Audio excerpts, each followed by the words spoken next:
Hi, everybody. My name is Thomas Sheedy, president of Atheists for Liberty. Welcome to the Atheists for Liberty channel. We have a very special event that we're partaking in when it comes to uploading some of our new content. There was a very interesting incident that happened on Twitter earlier this month in April of 2023 pertaining to atheism itself. More importantly, a statement that the right wing desperately needs more atheism. It's going to be a very good back and forth between myself and our guest today, Joseph, aka Jake Klein, Virginia State Director of Atheists for Liberty. Jake, welcome to the channel. Hey, thank you, Thomas. I'm really, really glad to be here. I We're doing our best to take advantage more of viral moments, and oh boy, was this a big one. I remember I was at this event in New York City last week. I was trying to pay attention to this one like free speech event that I was at, and my phone kept blowing up. Why did my phone keep blowing up? Well, it's because more and more people were positively and in some cases negatively reacting to this awesome tweet that you made that really resonates with what we're trying to do, as you know, within our organization, which is to normalize atheism. It's a big I component. didn't get ratioed, so more positive than negative, but there's a Yes, lot of negative. there's a lot of negative, a lot of positive, but of course, some of those vocal voices, or unfortunately, the negative ones, and some awful, god awful negative ones. But it proves that we're doing something right, and it proves that your tweet was awesome. So we're going to go ahead here and just showcase that into some slides that we presented here. So again, everybody, this is an amazing thing that's happening. What Jake did with his tweet that you're all about to see, this made atheism blow up and go viral on Twitter, and that is exactly the kind of activism, the online activism that we're trying to do here at AFL. So kudos to Jake. Want to say that before we even get into the meat of all this. Thank you so much. It was definitely a surprise for me. I have, a very small Twitter account, and so it's at 1.1 million impressions now, and like I've almost doubled my Twitter following from small to small. But like I'm very pleased to help revitalize this discourse. And you made me Virginia State Director not that long ago, so I was like, I should do some I should do more stuff about this, and I should talk about this more. And I'm really pleased that like on my first try of doing You that, did it it very, got, very got a well. lot of attention. We're going to take a few lessons literally from you and how you did things. That's how great this is. And this is why I find it to be very important to turn this into a video in and of itself, to show our audience and to show people partaking in the culture war why this topic is important. And even though Atheists for Liberty is not specifically a right-wing organization, I do make that statement every so often, we do want to normalize atheism wherever we can. That's why people see us as just, oh, the right-wing atheists. We go to CPAC, we do this. Yeah, we're trying Mhm. to promote atheism in places that other atheists aren't promoting atheism in. And it's a very good topic of discussion, why the right wing desperately needs more atheism. It's something that I think more and more people in the conservative movement should resonate with. But we'll get going in here and show the tweets and provide some good commentary because there's a lot to talk about. So this is the tweet that you made. It's one of 10 tweets. It's a tweet thread that you just did an amazing job in. And in the description of the video, we will provide the links to those threads for everybody to go check out more of the details. But this was the main crux of it. Why the right wing desperately needs more atheism.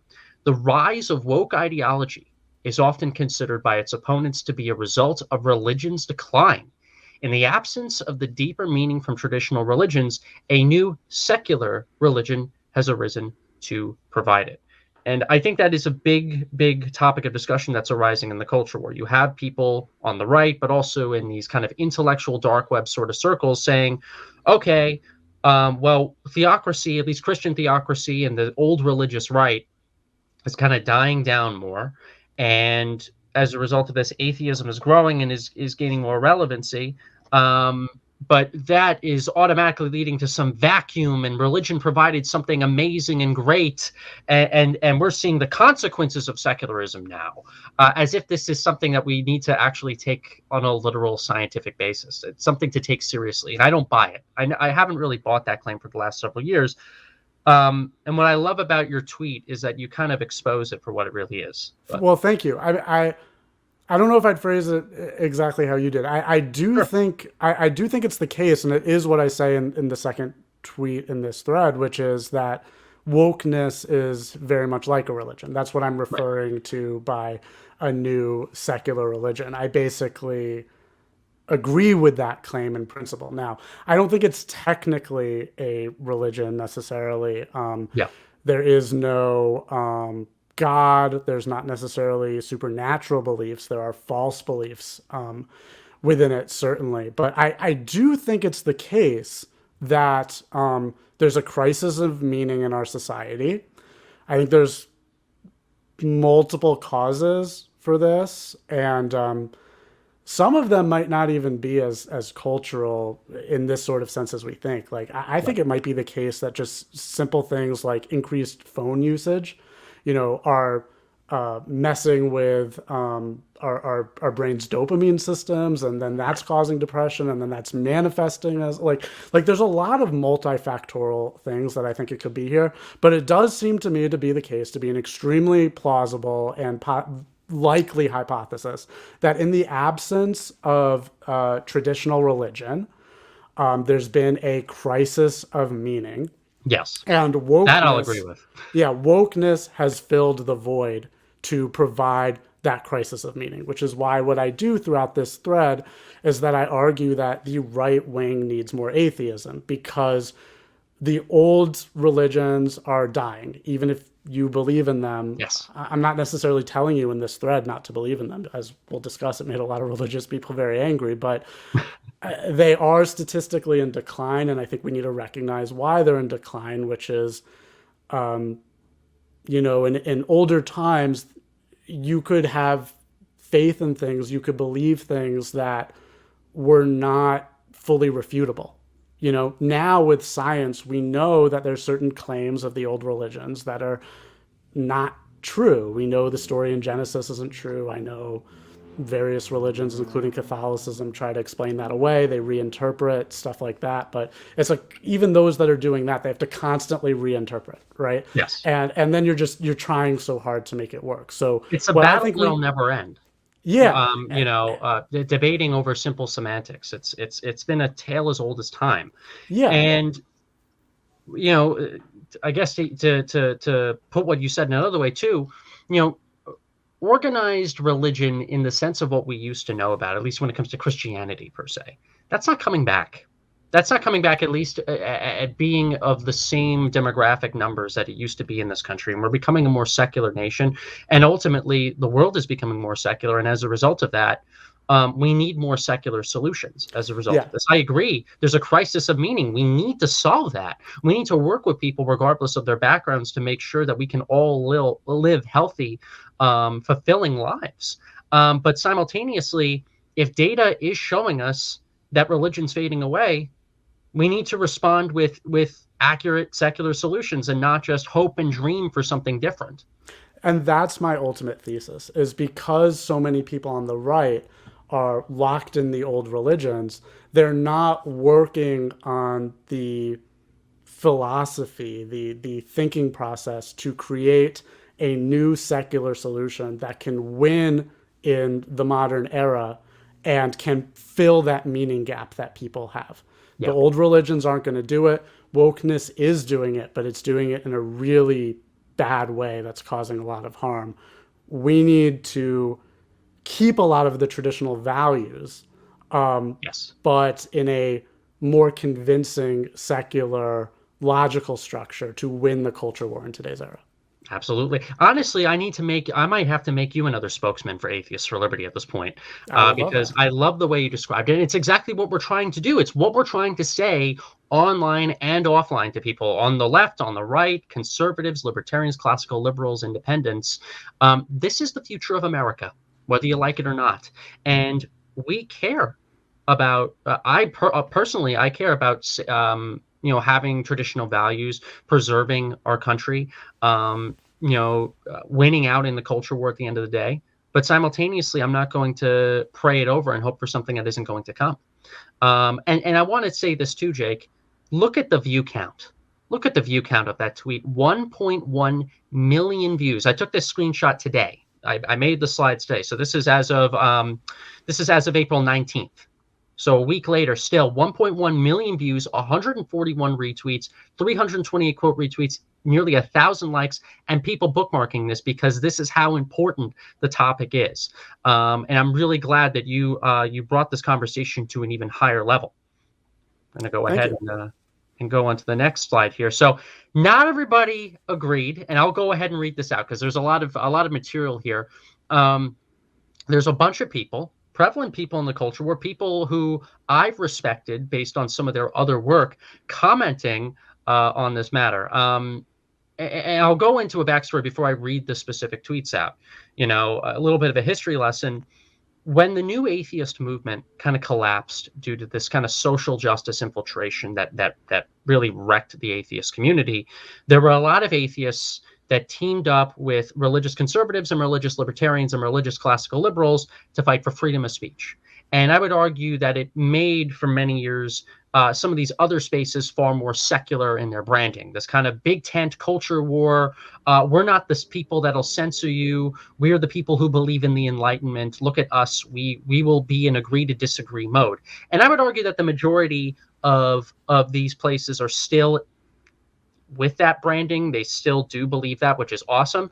But then I've started to notice over the last few years that there are some people that just felt like because they were in a contract with their media company to say it, or their nonprofit doing a campus tour to say it, and now that that contract is ended, or now that there's a different grift, some of them have completely abandoned that, or have only used that marketing for the purpose that it had a few years ago and then have ditched it.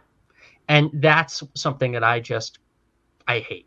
I hate that. I hate people that just grifted on the topic of let's agree to disagree. We're going to have a big tent. You know, this is awesome kind of stuff. And there are some people even here who I would argue have gone in that direction. Some people here that I would argue have not, that I can respectfully disagree with and hope that one day they realize that they're wrong on the topic. Like Ian Miles Chong, big free speech kind of anti-woke Twitter guy online. He's done stuff on on YouTube too. He's been platformed by atheists doing free speech conferences like Myth Informed. Myth Informed was an atheist organization that then started doing politics, and half of these people were platformed by Myth Informed. And here they are bashing atheists and bashing the very stuff that was promoted by the people that helped give him a platform. So you have Ian Miles Chong, not trying to go after him personally, of course. I applaud these guys for a bunch of other things they've done. He says to you, disagree. Atheism is woke, and the primary reason all this degeneracy is happening. I couldn't disagree with him even further. I don't think atheism is not the reason as to why that's occurring. Wokeism. There are so many people within the woke sphere of things, these social justice advocates, who will defend Islam in the name of diversity, who will infect their own churches and religious institutions with radical gender ideology, racial division, woke stuff. This isn't stuff that originates solely from just a lack of a belief or a disbelief in God. And it's just very unfortunate to see Ian Miles Chong say that. I know you responded to him too, and I think I have that response Yeah, here, but I have two broad thoughts on this. One of this, I did a quote tweet and a thread on. The other one I left for my head, but I'll talk about it now, which is, what does he mean by wokeness there? I think one of the problems that we're having these days is we don't have a clear definition of that term. I think the correct and proper definition of that term, whenever I use it, is critical social justice, which yes. is the worldview advocated by Robin DiAngelo. It's the worldview talked by Helen Pluckrose and James Lindsay in their book Cynical Theories. This sort of Marxist lens on the world of oppressor and oppressed, I'll use the controversial term cultural Marxism of we're taking this oppressor oppressed dynamic, but it's not about class, it's not about bourgeoisie and proletariat, it's about whatever other cultural groups that we have. And then that sort of got recreated in a postmodernist worldview. People like to say postmodernism and Marxism are very different. They're not the same. They criticize Jordan Peterson for using the phrase postmodern neo-Marxism, and they are different philosophies. They do have a lot of difference, but they are similar in, I think, one key way, which is this how they talk about power differently, but also the same. And, I think that postmodernism also makes everything sort of a power claim competing against each other. And it's, Right. I'm a libertarian. I have this worldview of we can all sort of succeed together through capitalism and through cooperation and stuff like that. And I think both of those worldviews, postmodernism and Marxism, while different, are the same in that they do not agree with that. They see constant power groups as being at odds with each other. So when I'm talking about wokeness, I'm talking about critical social justice. But if you're just using it as sort of like a synonym for leftism or like Or even whatever, like, liberalism. yeah, like if you just want to define like atheism as woke because it's like new and, a cultural change, like that to my mind so degrades the word woke that we just really shouldn't do that. Yes. But what my broader response to him was I do agree that atheists are very often woke in how I've just described the word woke. But is atheism woke? No, I don't think so. All atheism is the lack of belief in a God. And I'll jump in on that too. When it Yeah. comes to atheists, I would argue, especially someone who is in a lot of these other atheist think tanks and nonprofits on the national level, I would argue that those people are simply the loud minority that took over a lot of these things. The third, I say this all the time, the 30,000 atheists that showed up to the Washington Mall 11 years ago for that first Reason rally that the atheist movement did in the 2010s, you'll notice that that 30,000 never returned for the second one that prioritized critical social justice, aka wokeism. I would argue that a loud majority of atheists, Democrat, Libertarian, or Republican, they don't want this nonsense. They don't want to go to a critical social justice event. They want to go to an atheist event. Maybe the majority of atheists are not Republicans or conservatives, and that might annoy some people, but certainly, and this is why Atheists for Liberty is growing, we're speaking on behalf of a growing majority of non-religious people that have just had enough of this social justice nonsense infecting a rationalist movement. And this is why I get annoyed when I see people that are very free speech minded and anti woke, I guess you could say, in the work, like Ian Miles Strong here, saying things like this, because I feel like it just pulls us back. It regresses us. It forces us to have conversations that we try to brand ourselves in saying, oh, we're over the atheism debate. Well, clearly we're not. Clearly we're not. We got to continue to talk about this. We got to continue to try to show these people that are for these free exchanges of ideas that, hey, we don't want to gatekeep too much like these woke these woke types. And also, like, half of your branding was built on by the new atheists in the first place. Yeah, I agree with the entire latter half of what you said there, and Yeah. I may agree with the first half as well, which is your claim that atheists are actually not at all disproportionately woke. Now, you're Yeah. more involved and have been involved in atheist activism than I have been until you brought me in now. But, I was always more of a consumer of new atheism. New Yes. atheism was extraordinarily influential on my life. Sam Harris, Dawkins, and Hitchens, mostly Sam Harris, but all of them. But I was not involved in the movement, so I can't speak to like the Sure. makeup of the people there. Yeah, that's the reason why I jumped in there. Yeah, no, I appreciate that because my hypothesis was different, and you may well be right, and I may be wrong, which is my hypothesis that I did in my tweet thread response to Ian was that, well, it would make sense at this point in history that atheists, the people, would maybe on average be more woke than other people Yes. because there's, conservatism as a psychological impulse is a real hesitancy towards change, right? Atheism is a major cultural change, right? Yeah. And so it's going to be the case that, or it makes sense that it would be the case that progressives who don't have that sort of hesitancy towards change well, they'll jump on board with woke, they'll jump on board with atheism, they'll jump on board with a lot of things that just feel like change. I think that conservative impulse, that sort of hesitancy, and let's think this through, what was the value of the old thing, let's understand that before we move forward, is really valuable. And it's really valuable, especially in how we need to think about if we're going to be replacing religion as a cultural force. We do need to be thinking from that framework. But the fact that atheists at this point in history, before we've done that, are more likely to be woke could just be affected by those that psychological makeup more than the fact that the atheism, the philosophy, the lack of belief in God, is inherently woke in any way. Yes. And so that's my argument around that. I totally agree. We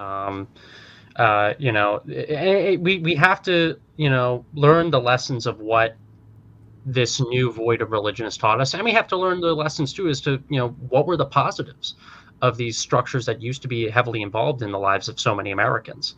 How can we replicate that? And how can we ditch the dogma? We don't have all the perfect solutions right now, but that doesn't mean that we have to promote certain dogmas because other dogmas are worse. Like I always state this on shows and even on this channel a lot. It's like, oh, well, if you don't shoot yourself in the foot with a 9mm, then you're going to get shot in the other foot with a 44. How about you don't get shot with either? How about you keep your legs? How about you keep your feet? That's kind of how I see it from these kind of conservatives who think I hate to even say conservative, from these apologists for religion who are trying to sound intellectual when it comes to combating atheism when they're not. If anything, they're diluting their own movement. So Ian Miles-Strong said that. Julia Song, this is just, I looked through all the quote tweets. I was scrolling down when I was making these screenshots. Julia Song, I think she's this reporter at OAN, but just to see her just go, no thanks. No. Just this blatant no. Like a gatekeeping kind of thing. It's like, really? Okay, so what about log cabin Republicans? What about the American Conservation Coalition? What about all these, granted, Atheist Liberty, again, we're not strictly right-wing. We have libertarians and Democrats that are members too. We're 501c3, but one of the things we do is we're trying to normalize atheism on the right. So we do have Republican and conservative members as well. But if we are in the conservative movement, we are in the conservative movement. We're trying to do things very similarly to how log cabin Republicans, the American Conservation Coalition is. If someone like Julia has Benji Backer from the American Conservation Coalition or a representative from Log Cabin on her OAN program or whatever, I wonder if there would be an easy snap of no thanks to them. Why us? Why us, Julia? It's a little annoying because, we really aren't so different. And if these people are branding themselves as we are the people that'll let others in, we're not intolerant like the critical social justice types, well, you got to put your money where your mouth is. And we agree with people like her on 99%. At least the conservative and Republican members of Atheists for Liberty agree with her on 90 to 95% of what she's saying. So I just snipped that out. We got Chris Rufo. And I like Chris Rufo a lot. I think he's done a lot of great work combating critical race theory in the United States. He comes off as very intellectual, dark web-esque. He's hung out with a lot of new atheist types. So probably a lot of people thought in the past that he must have been an atheist, but I think he's actually a Roman Catholic. He responded to you by stating this: great to see I am a right-wing atheist in the comments, but only 6% of atheists are conservative Republicans. It's not a promising demographic for the right, given that the large majority of atheists have unified left-wing views. So I want to quickly comment on that, and I want you to jump in. So first off, let's talk about, only 6% of atheists being conservative Republicans. Well, there are plenty of atheists that are against this kind of critical social justice and kind of wokeness that don't call themselves conservatives or might not be registered with the Republican Party. The Liberty Movement, for instance, libertarians galore are overwhelmingly secular. I would even argue probably, and I'll be a little ballsy when I say this, I wouldn't be surprised if there are stats that come out and say that 50% of American libertarians are atheists. and I bet that's the case in certain polls. I'd love to actually look that up soon, but I remember somebody from Freedom Fest saying that to me about their conventions a few years ago. Uh, Mm-hmm. so it doesn't have to just be conservative Republicans that are anti-woke atheists. And then also, when it comes to a lot of these polls, there are a lot of people who don't believe in God who just don't call themselves atheists. You'll have people that say they're agnostic or they're not religious. They don't believe in a God. They might say they're humanists or skeptics or rationalists. This has been a discussion within the atheist community ever since our inception about what to call yourself. But these are all non-religious people who do not believe in God and or do not have religion in the center of their lives. So, yeah, if you look at just the percentage of people who say they are atheists and use that label, and then you narrow label down even more, of course you're going to get a number like that you can use in a nice Twitter thread against Jay Klein here. But that's not the case. If you actually look at the data that shows all these non-woke atheists, and then not only that, all these people who don't even say they're atheists but are atheists, it's a much, much larger number. And I say this with respect to Chris Rufo. I don't think he's not somebody I'm calling out as a grifter here at all. I just respectfully disagree with him. I love him for his activism and his work with many atheist colleagues of mine on anti-woke stuff, but he's just very wrong here. Yeah, I'm a big fan of Rufo as well. He's attacked my employer, the Foundation Against Intolerance and Racism, in the past, but nonetheless, I really think he's done a lot of really important, like, great things. And I follow him on Twitter and follow all of his written stuff, and I think he's a really important contributor in our space. And this is the first I'm seeing this one. It looks like he left that as a comment on Colin Wright's share of mine, and I didn't look through those, so I didn't even know he responded He to did. this. So I'm really pleased to see this, and that is a thoughtful response. It's Yeah, it was not. somewhat positive too. Yeah, And it's not attacking me or my view at all. It's a reasoned criticism, and I appreciate that. I do disagree. I think one of the reasons is for what I just said about Ian's, which is what you would expect to see at this point in history, perhaps with people's psychology around new ideas. Okay, well, you would expect that it's going to be more rare on the right, but that doesn't mean that it can't change over time. yeah, I think the other thing I would say, though, is that there's a little bit of self-fulfilling prophecy around this, which is, I think a lot of atheists see social conservatives, and Chris Rufo himself is not necessarily the example of, like, a Christian moral majority, like, that's his super yeah. focus. Comes off as Type of very intellectual, kind of like Yeah, IDW Beltway. yeah, he's not that type of Republican. He's not coming off like Jerry Falwell or something like that. But I do think it's the case that a lot of atheists see that and they get very turned off. And insofar as the conservative movement, the libertarian movement can, well, as you said, the libertarian movement doesn't necessarily have a big problem to that to begin with, but insofar as those things are a coalition that sort of make up the right, I think that over time we will see more and more people come over as the right just less and less looks like that. Yeah. But I think the right has done itself a lot of damage that's sort of similar to this in areas where I disagree with some conservatives as a libertarian. For Right. example, I am much more open borders and pro-immigration. And a lot of what I hear from the right is, well, if we let in all these people from Latin America, then they're all going to vote for Democrats, and look at the demographics, And then they go out of their way so often to make the right unappealing to that group because they attack that group over and Right. over and over again. And then, well, of course you're not going to win, right? And then they talk about meanwhile, demographic change too. yeah, Atheism is primarily popular amongst non-immigrants. in the United Yeah. States right now. So if you're complaining about demographic change and outsiders coming in, how about pay attention to the largest growing demographic of Americans native to your country, native citizens in your That, country?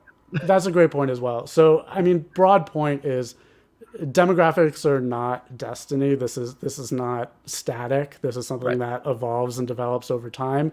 And what you as a political coalition do has great effect on how those demographics can develop over time. And that doesn't mean give up your values to win, but it should mean, I mean, message in a way where you can stay consistent and true to your values, but also win. Exactly. I'm very similar to a lot of social conservatives on certain things. Personally speaking, by the way, I want to save Western civilization. I think that the values of the Enlightenment are amazing. The founding fathers are awesome. This is the greatest country in the history of um, of Earth.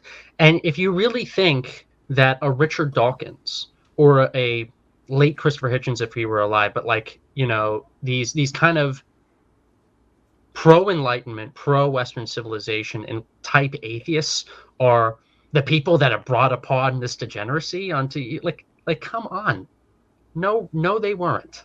No, they weren't. These are the people that are hated by the same woke activists that want to tear this nation apart. And you're claiming, oh, atheism is the problem? Like, it's sometimes old, but it's part of my job. So that's why we got to keep talking about it. It's an important conversation that needs to still be had, but it's annoying that we have to have this conversation with people that we thought have already kind of understood the point. But I like Rufo. I like Rufo, and his take is much better than the others. But then we got Lauren Chen. So I'll go into background a little bit on my view on Lauren Chen first before we go into the tweets. So I used to watch Lauren Chen's channel a lot. She used to be known on YouTube several years ago as Roaming Millennial. Then she ditched the Roaming Millennial label and became Lauren Chen, which I think is her actual name. In fact, actually, when she was Roaming Millennial, I think she actually used to be an atheist. So there were a bunch of people, some of these people, especially in the kind of early anti-SJW kind of YouTube scene, who really latched on to new atheism. And I think Lauren Chen was actually one of them. She was talking about how she used to read The God Delusion and got hooked onto Dawkins. But then she became Lauren Chen, and then she got a Blaze TV contract.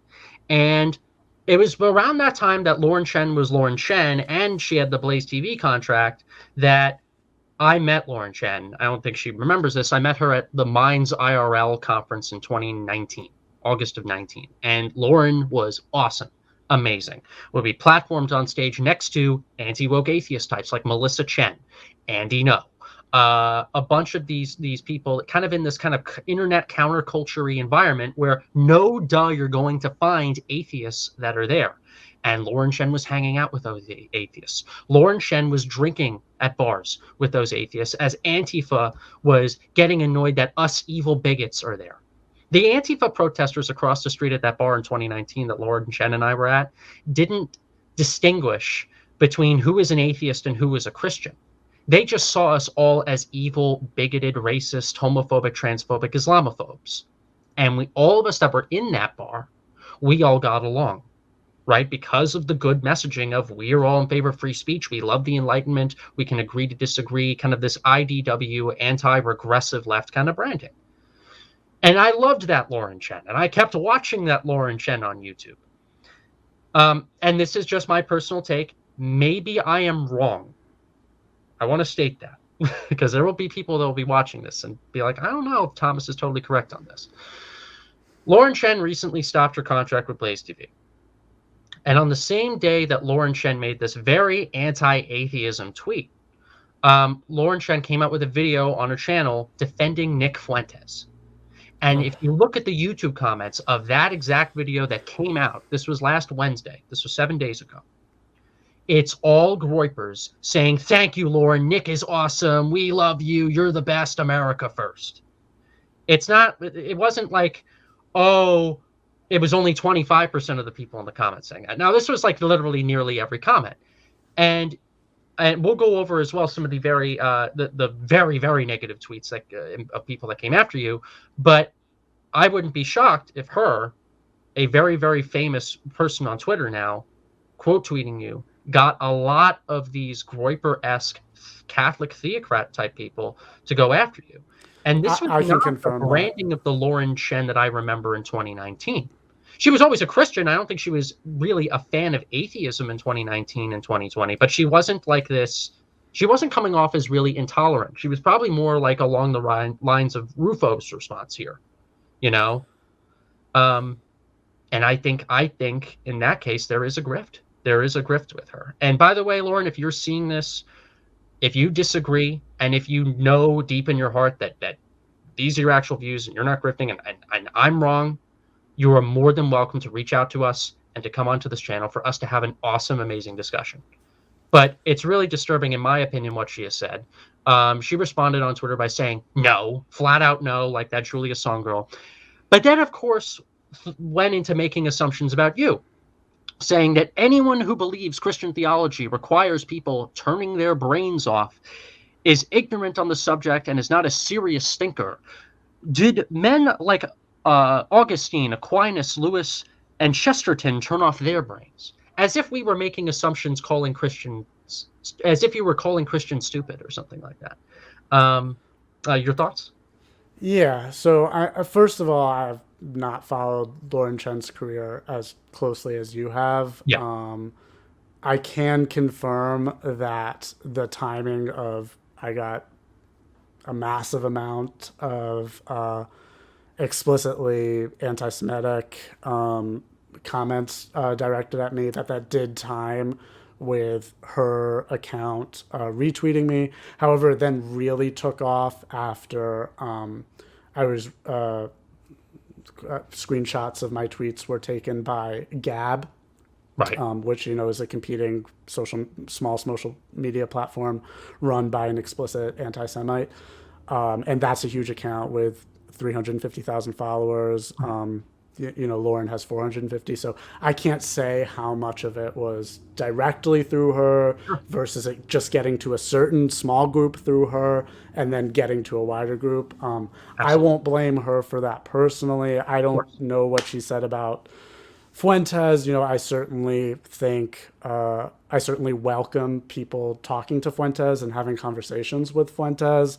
A real hero of mine who I've been lucky to become good personal friends with now is Daryl Davis, who, if you don't know Daryl Davis's story, he's a black man who started becoming friends with and talking to members of the KKK and neo-Nazis and stuff like Sure. that. And through just that contact and being friends with him, over 200 people have left hate groups and renounced their Yes. previous views because of him. So I want to be clear. I am pro conversation between all sides. I have no issues with anybody talking to Fuentes or even defending minor things about him or whatever. But Yeah. I do really, really, really strongly disagree with his views, and he's absolutely an anti Semite and a bunch of other really not so good things. So, in terms of what Lauren actually had to say here, though, a lot of people made this criticism where I did say,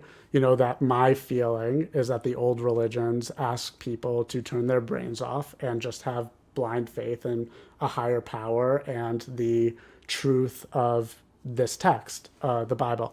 And that did seem to trigger a lot of people. Another one who I had a very long back and forth with is Dr. Bob Murphy of the Mises Institute, who's an Austrian economist that I've just learned so much from and I Mhm. respect so immensely. So, he was also respectful with his criticism, and I went back and forth with him. But I think my thought on this is, maybe I could have picked more kind words than turn their brain off. Maybe Right. it did make them sound stupid. I don't think they're stupid. I quote tweeted Lauren here, and I said that I think there are very many Christian thinkers I respect, scientists who are Christian, etc. But I don't find the fundamental worldview helpful for those sorts of pursuits. And And it wasn't their faith that made them the way they were when it in terms of being able to critically think about those things. Yeah, I mean, so a lot of people went back and forth in the comments and disagree with that point you just made. They would argue, well, scientist X, got into physics because they were so curious about like how God created the universe. And it's like, okay, maybe that's true.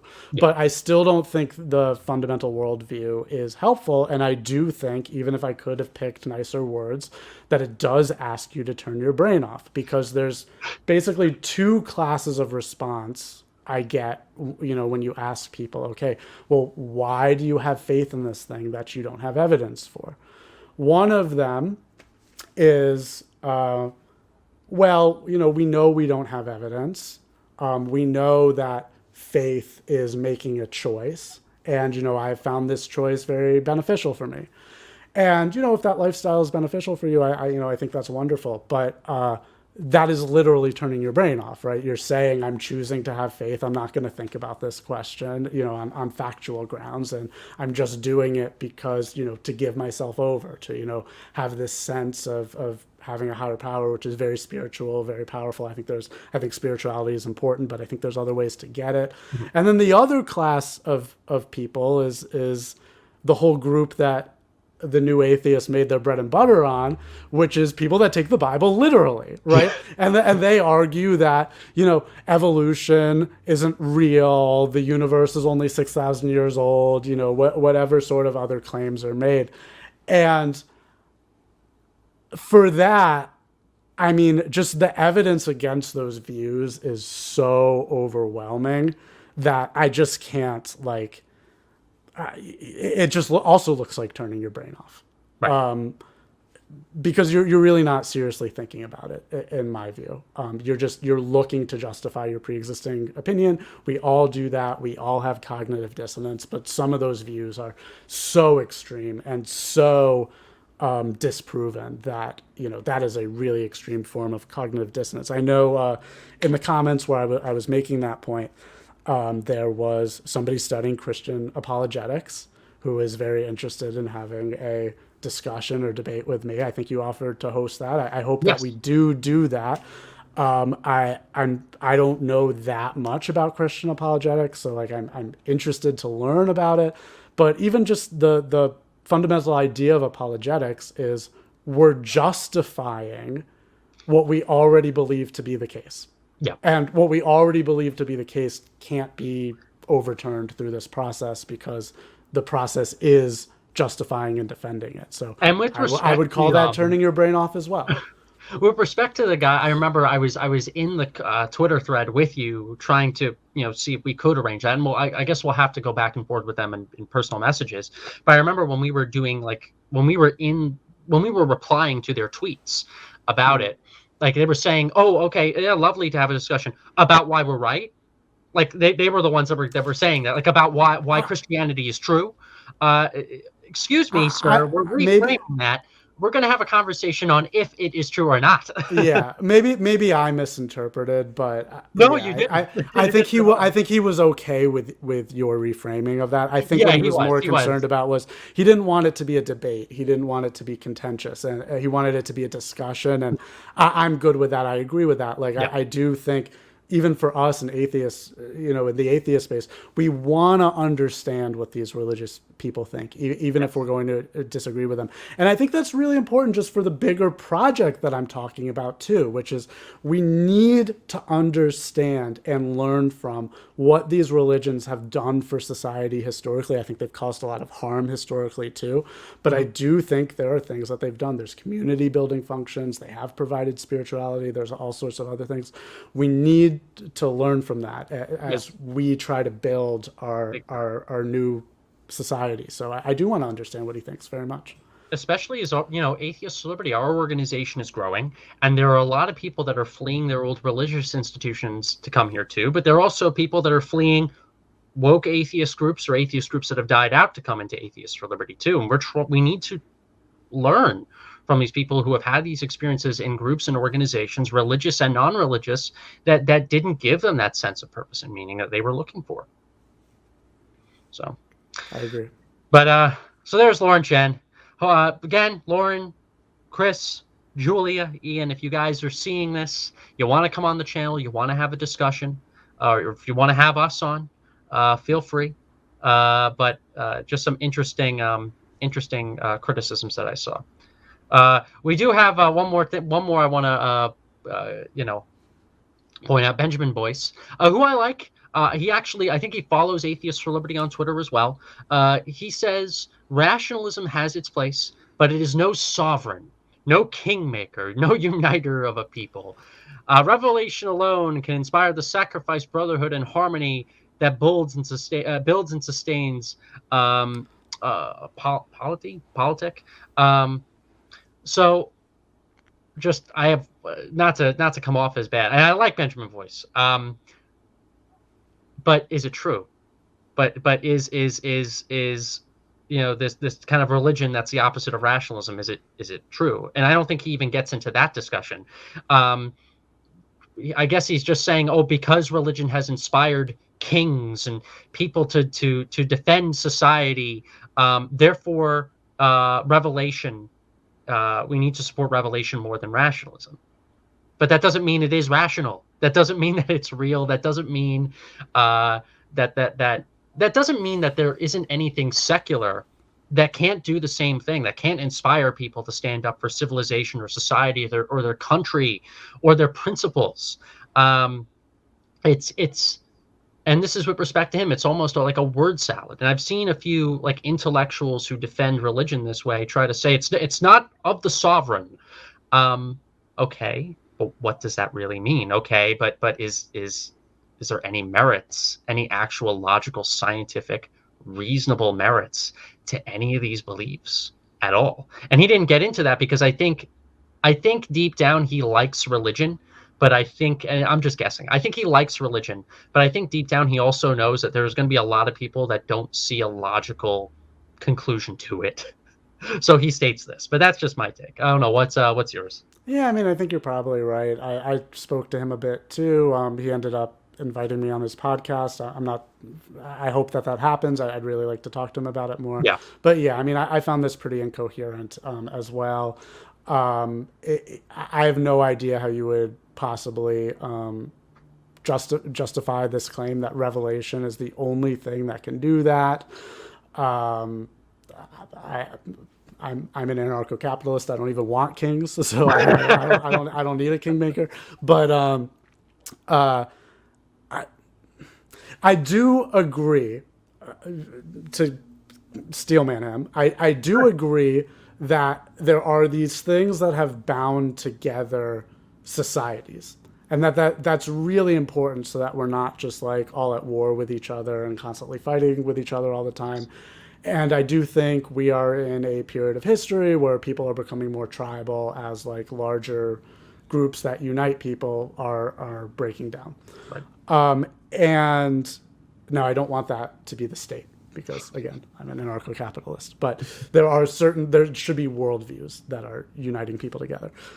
But the idea that revelation is the only thing that can provide that, based on what? Like, I just have no idea. I understand in the past why that might have been a particularly easy thing to do that with, because people want to understand how the world works. This is a pre-science period. Yes. And, understanding how the world works is, a very powerful thing that then you can derive down action, a philosophy of life, actions from, and then that can unite people. But I see no reason why that would be the only thing that can do that.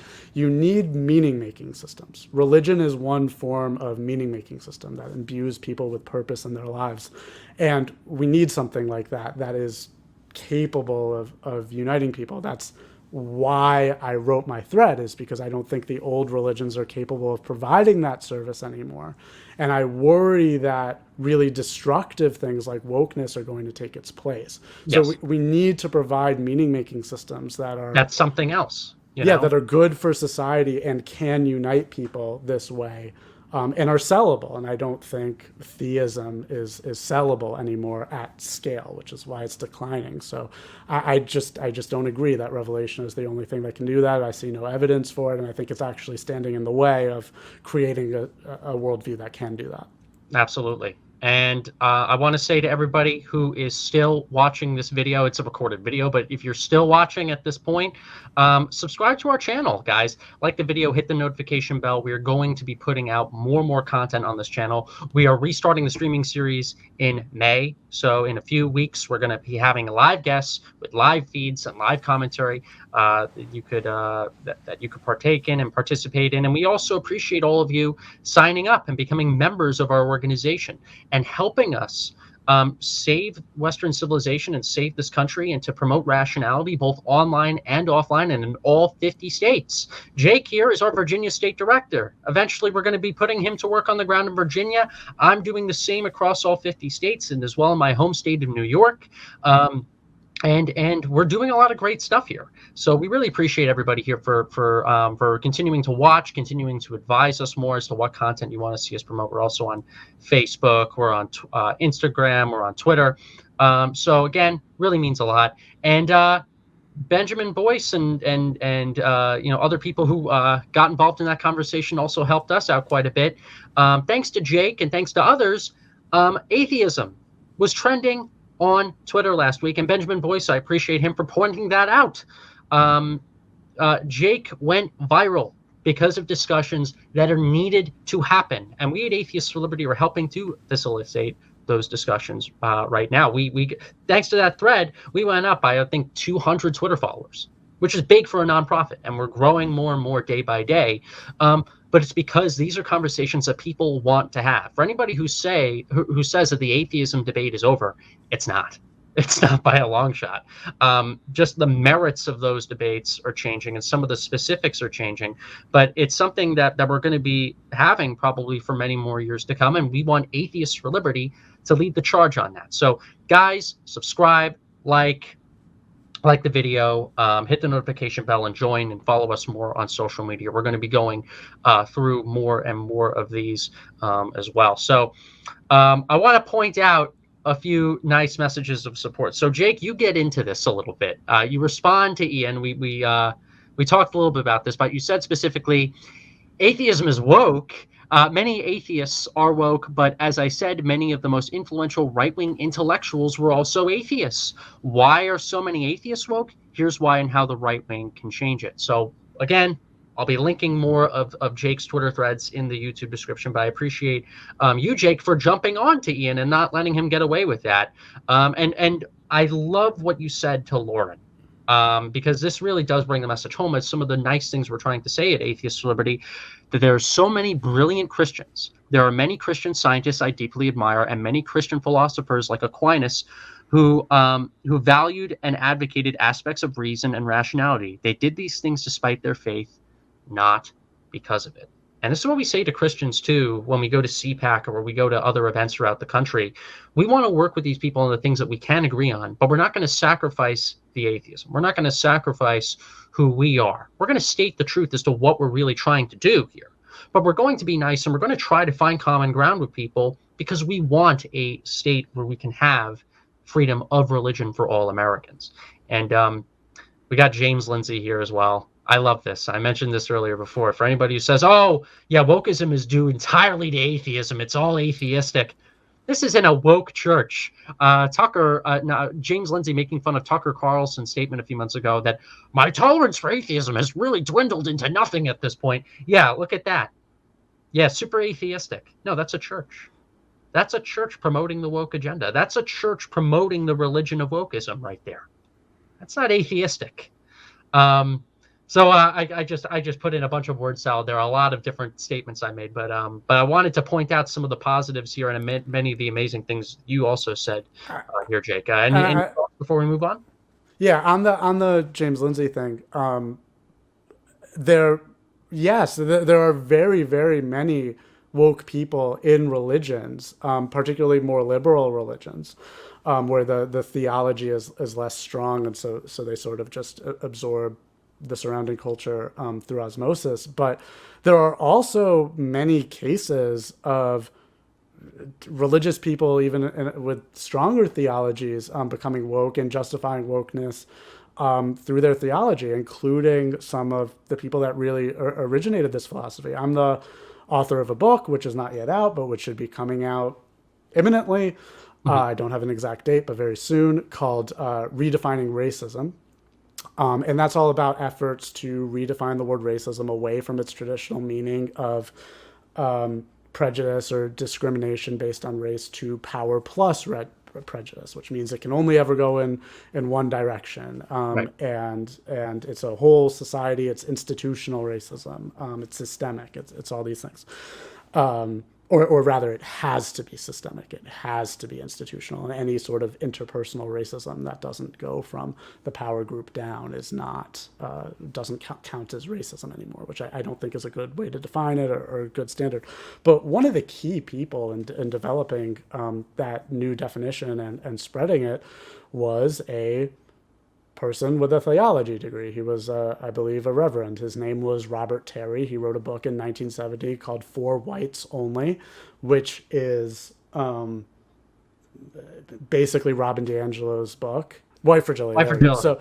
So we've, our whole movement has been criticizing that book for years, since it came out. It's a ridiculous, terrible book.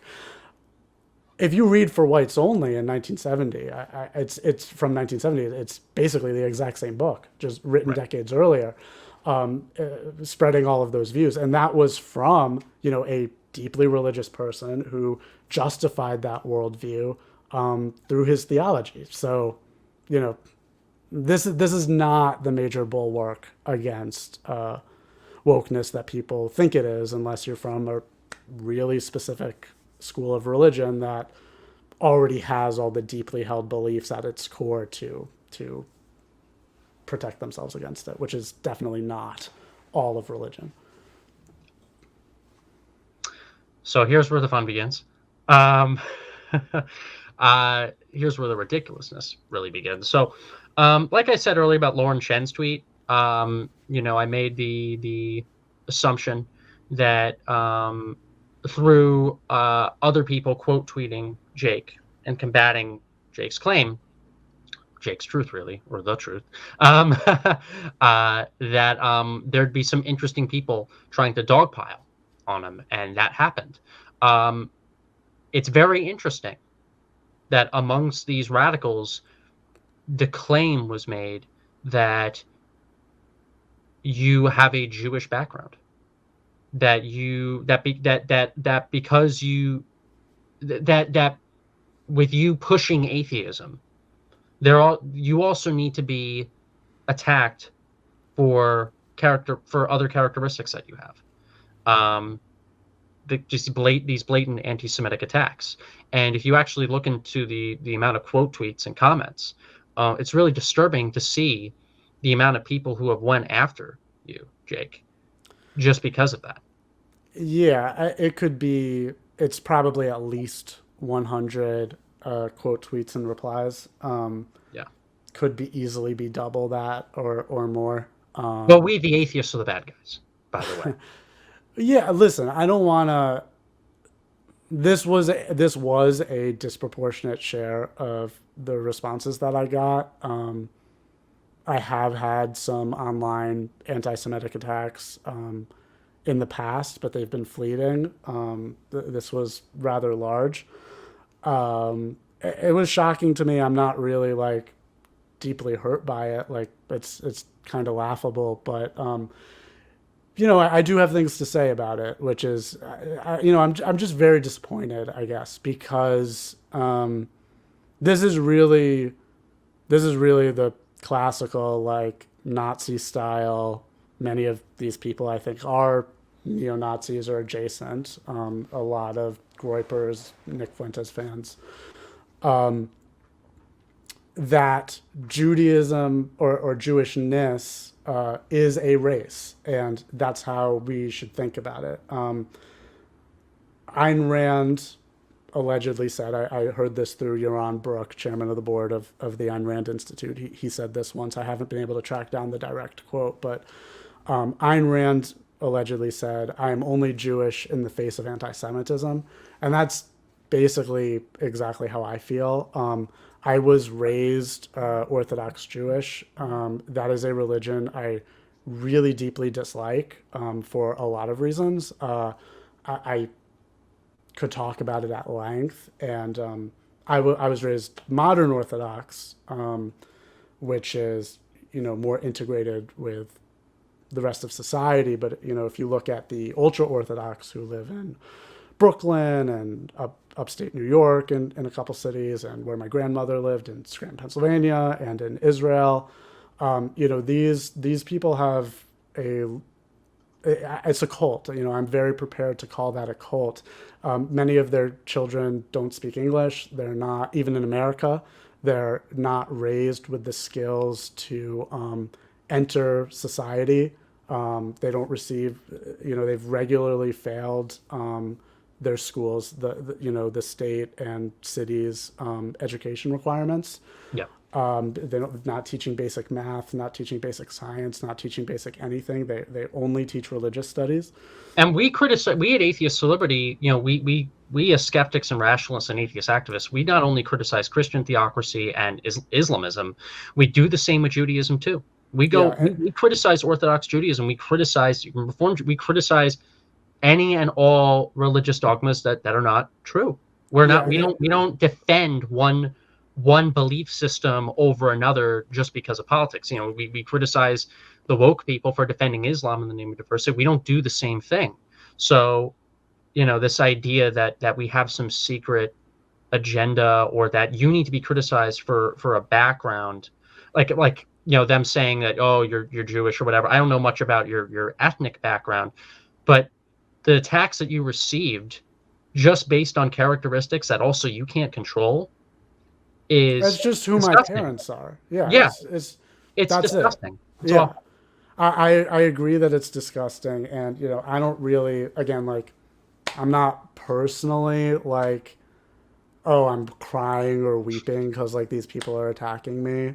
Like I don't really care, Yeah. except for what I can learn from it, like in the idea space.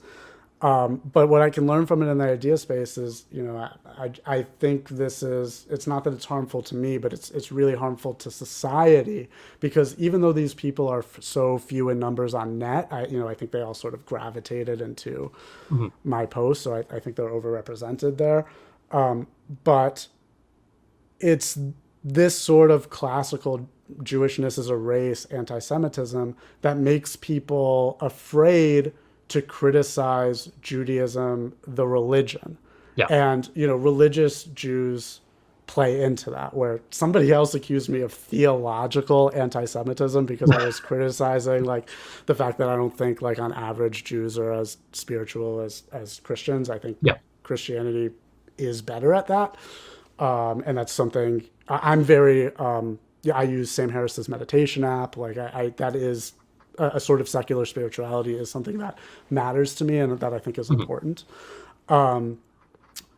But, people aren't willing to criticize the problems with Judaism, the religion, because they feel like they're feeding into anti-Semitism, and both anti-Semites and religious Jews kind of like work in synergy to make that the case. So I think that's really, really harmful. And yeah, it's just kind of sad to see this. And they even, I have tweets that are anti-Zionist. Right. I have many criticisms of the state of Israel, including just that I oppose ethno-states. And that is a example of an ethno-state. And they cited those tweets, the anti-Israel tweets where I talked about having Jewish ancestry. As you being an I, anti-Semite or something like that. yeah, Yeah. yeah. As well, this proves that he's Jewish. So it's so disregarding like what I think, and just Mhm. because saying that my parents and my ancestors, who I love very much, I don't want to say a single thing negative about my ancestors, except this one class of belief that they held. Mhm. But that I'm defined by that, and yeah, people should not be defined by that. People should be defined by who they are, what they've accomplished in their life. Racial pride or ethnic pride of any type, I think, is irrational and repugnant. The proper role of pride in one's life is to be proud of your accomplishments. Absolutely. Yeah, so any sort of like racialization of people like this is doing, I mean, I just think is absolutely terrible and disgusting. 100%. And I know we have a few graphics of Nick Fuentes here. There are people that literally retweeted you, but also put memes of Nick because they're followers of Nick. Nick is a Catholic theocrat. Yeah, Maybe theocrat puts it too lightly. He wants a Catholic, Roman Catholic monarchy in the United States. And of course, they use graphics of Nick to make fun of you. We actually, by the way, everybody, just came out with a new opinion piece on atheistforliberty.org about Nick Fuentes, one of our opinion writers. So you guys can check that out at atheistforliberty.org, and you can go into our content section and hit opinion. The article is right there, and we're also going to be putting that on our homepage. But speaking of all of this, to conclude all of this, is a tweet that I put out in support of Jake. And I got to say, Jake, you have been doing an excellent job so far with your activism. I want to say thank you from the bottom of my heart. And I speak on behalf of the rest of the operations team and the board of Atheists for Liberty. So I ended up writing, the reactions and attacks Joseph J. Klein is getting proves that, yes, the right wing desperately needs more atheism. Theocrats don't like that we're right in accurately describing the future of American politics, so they're raging. And they are raging. We're getting attacked by woke apologists who claim that we're Islamophobic. We're getting attacked by far right-leaning Christian and Catholic theocrats who don't like the fact that we're not woke people and who are actively saying that theocracy is bad. Because we have to all be crazy, right? We can't actually state the real problem, which is religion. So do you agree? Follow us at Atheist Liberty. And that's what we're trying to tell everybody here to do. Are you a normal person who wants to normalize atheism, safeguard secularism, preserve free thinking, and advance individual liberty, regardless of your political orientation or what political party you belong to in this country, regardless if you call yourself an atheist or an agnostic or a non-religious rationalist or whatever? Do you care about preserving our country and defending liberty? Then please, guys, join Atheists for Liberty today. We want you guys to be part of our network. We have internship opportunities, volunteering opportunities. We're trying to get more involved across all 50 states, and we do programs online for people from around the world to support us in our mission and to build community and belonging.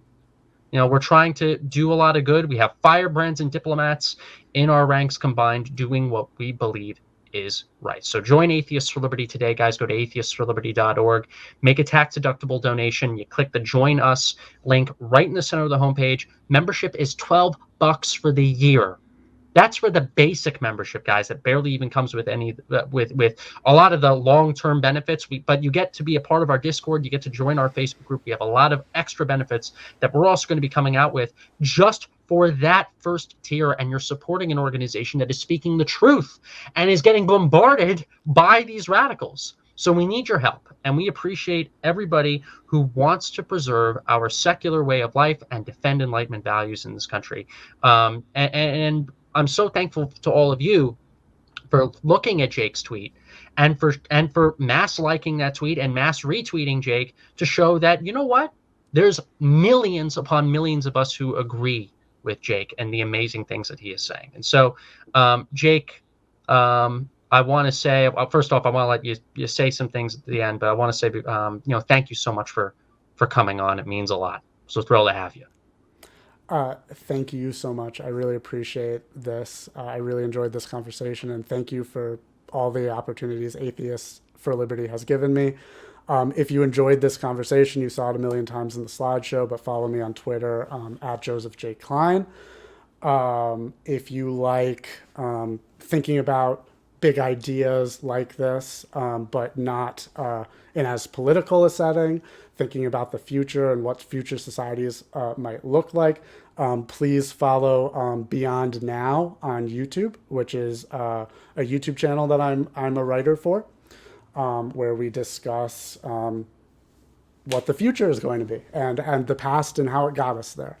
And then if you care about pushing back on critical social justice, regardless of your religion of any type, I am the director of media production for the Foundation Against Intolerance and Racism. They are my full-time employer. I do nothing atheist there, but if you care about those political issues, please follow them. I think we have a much better alternative to critical social justice, which is that sort of unifying, we are all human worldview of Martin Luther King and actually of Ayn Rand, who wrote a really, really incredible, I think the best thing ever written by a white person on racism. Awesome. How Well, it's irrational. So thank you, and please support and donate to Atheists for Liberty, who did all this. thank you so much, Jake. And we're going to have you on definitely in the near future. Until then, we're going to sign off. But everybody, tune in. We're going to be coming out with a lot more content. And thank you, everybody. Thank you.